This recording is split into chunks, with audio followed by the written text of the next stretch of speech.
செய்திகளை வாசிப்பது மலைகளின் அரசி நீலமலை அன்பில். இன்றைய நகர்வள பகுதியில் நாம் பார்க்க இருப்பது 2024 நாடாளுமன்ற தேர்தல். இந்த நாடாளுமன்ற தேர்தலில் நீலகிரி மாவட்டத்தில் தேர்தல் பணிகள் சிறப்போடு நடைபெற்று வருகிறது. இந்த பணிகளுக்கு இடையே வாக்காளரிடத்திலே வாக்கினை சேகரிக்கும் பணிகள் ஒவ்வொரு வேட்பாளர்களும் மும்முரமாக சுறுசுறுப்பாக இயக்கி வருகிறார்கள்.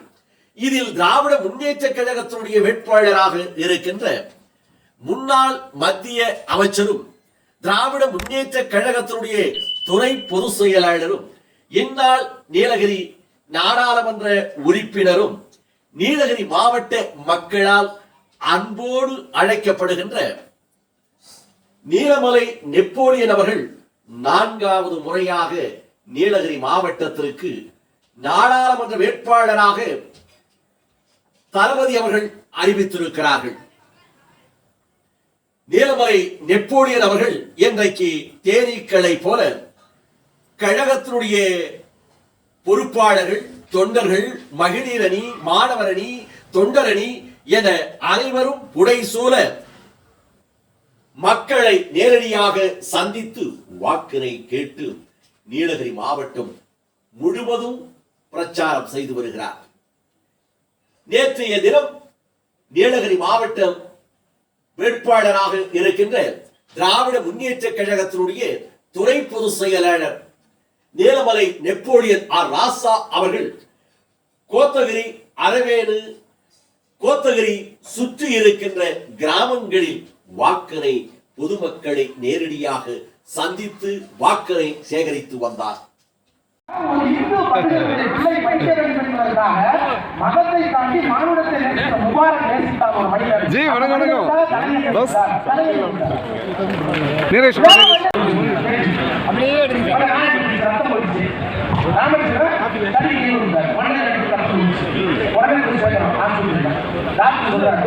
அப்படியே அங்க ஃபுல்லா அடிக்கிட்டா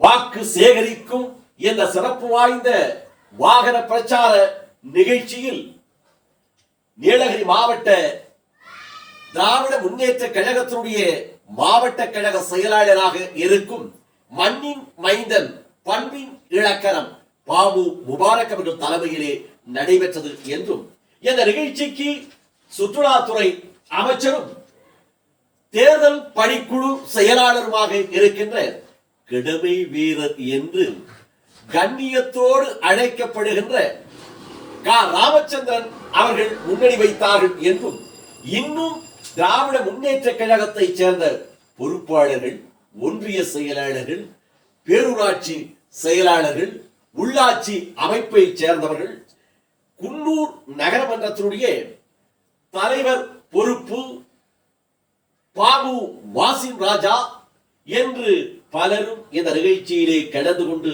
சிறப்பித்தார்கள் என்றும் செல்லும் இடமெல்லாம் இது தலையா கடல் அலையா என்று சொல்லுகின்ற அளவிற்கு ஆண்களும் பெண்களும் வயதானவர்களும் மாணவர்களும் இளைஞர்கள் என்று திரண்டு சிறப்பான வரவேற்பை கொடுத்து ஆர் ராசா அவருடைய பேச்சை கேட்டு மகிழ்ச்சி அடைந்து எங்களுடைய வாக்குகளை எல்லாம் திராவிட முன்னேற்ற கழகத்தினுடைய உதயசூரியன் சின்னத்திற்கு தான் என்று தெரிவித்ததாக நமது நகர்வள பகுதிக்கு அந்த பகுதியினுடைய கிளை செயலாளரும் மாவட்ட இலக்கிய அணி துணை அமைப்பாளரும் மற்றும் 9வது வார்டு கிளை செயலாளருமான கோத்தகிரி LIC ஜம்பு அவர்கள் தெரிவித்ததாக நமது சிறப்பு செய்தியாளர் அமீத் அவர்கள் கோத்தகிரி அரவேணு பகுதியிலே இருந்து இந்த தகவலை தெரிவித்திருக்கிறார்.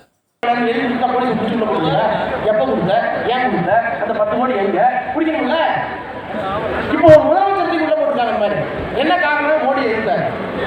இப்படி மோடியை எதிர்க்கிற காரணத்தினால் எல்லா எதிர்கட்சிகளையும் ஒதுக்குகின்ற அமலாக்கத்துறையை சிபிஐ இன்னைக்கு நம்முடைய முதலமைச்சர் தெளிவாக சொல்லியிருக்காரு. ஏன்னா ரொம்ப நாளாக மோடி எனக்கு குடும்பம் இல்லை, எனக்கு குட்டி இல்லை, எனக்கு மகன் இல்லை, நான் இந்த நாட்டுக்காக தான் இருக்கேன், நான் சமைக்குதான் இந்த நாட்டை பாதுகாக்க போறேன் இன்னைக்கு தெளிவாக சொல்லிட்டாங்க முதலமைச்சர். உனக்கு பெரிய குடும்பம் ஏன்னா நம்ம குடும்பம் என்னென்ன குடும்பம்? பெரிய குடும்பம் உனக்கு இருக்கு. ஒரு மகன் இடி அமலாக்கத்துறை, இன்னொரு மகன் சிபிஐ. அப்ப குடும்பம் இல்லை சுயநலம் என்று சொன்னா இந்த 3 பேரையும் உள்ள வச்சு எல்லாத்தையும் உள்ள தருவீங்க. என்ன அர்த்தம்? என்ன காரணம் என்றால் இங்க ஒரே மதம் தான் இருக்கணும். அதுக்கு தமிழ்நாடு ஒத்துக்க மாட்டேங்கும். ஏனென்றால் பெரியாரும் அண்ணாவும் கலைஞரும் நம்ம எப்படி பக்குவப்பட்டிருக்காங்க. எத்தோடு நகர்வலம் நிறைவு பெறுகிறது.